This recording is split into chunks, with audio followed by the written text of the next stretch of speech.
Hello there, folks. I'm Dan Brown from a sort of interestinglife.com. You're joining me out on my dad's bike, and this, I believe, is the little town of Rossett that we're passing through, but don't quote me on that, as this entire bike ride took place in an area between Wrexham and Chester, basically an area that I'm completely and utterly unfamiliar with, and ended up getting completely and utterly lost. And we're about to see some lovely footage from, well, just an excellent place to be lost for an hour or so.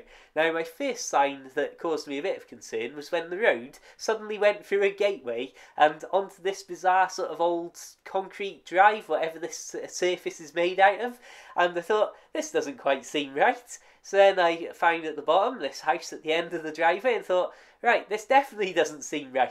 And as you can see here, I was unsure which of these two roads to take, and so I ended up stopping and having a look on Google Maps and thinking, no, I must be in the right place. And then I went round the back of the house and realised, hang on, this really is just a big old farmhouse. I thought, this isn't the way. So I came back around to the front of the house, as you're seeing here, and managed to find this little road and thought, well, it's obviously not a main proper road, but this is what's on the map, so I'm going to follow it down. And as you can see, the surface is definitely not something that inspired confidence that I was heading in the right direction, and even less so when I came out to this point here and suddenly discovered that I was literally at a T-junction, I suppose, and you're seeing this bit of iPhone footage for a bit more clarity, and literally not one single road of the three is actually a proper road leading to anywhere, apart from maybe if you consider the one that I actually came down from that house. So again, had to stop here and have a good look on Google Maps, and then thought, let's take the left-hand side. And so followed the left-hand road down, and as you can see, it still didn't look like it was becoming any sort of main proper road, and even less so when we got out to this point where the road completely ended at this lovely little bridge over this ditch here. I'm assuming this is some sort of irrigation works for the old fields and so on. And in the end, I ended up just literally hopping on my bike and just biking straight across an empty field. And I've never ever ridden a bike on actual farmland before, so that was a first.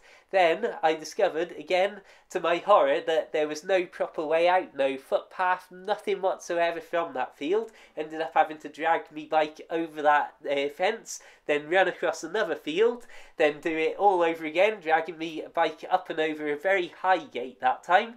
And then again, even the little pathway that I managed to find from the second field along was literally travelling down this for a good distance. So it wasn't suitable even for, if I can get my words out, it wasn't even suitable for sitting on the bike to ride.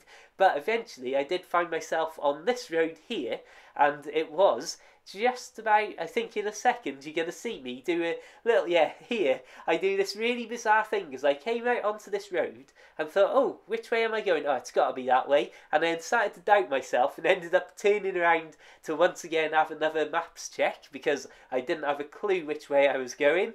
But in the end, I did finally find myself back on the main road. From there, I could then use Google Maps to give me directions back up to my dad's house.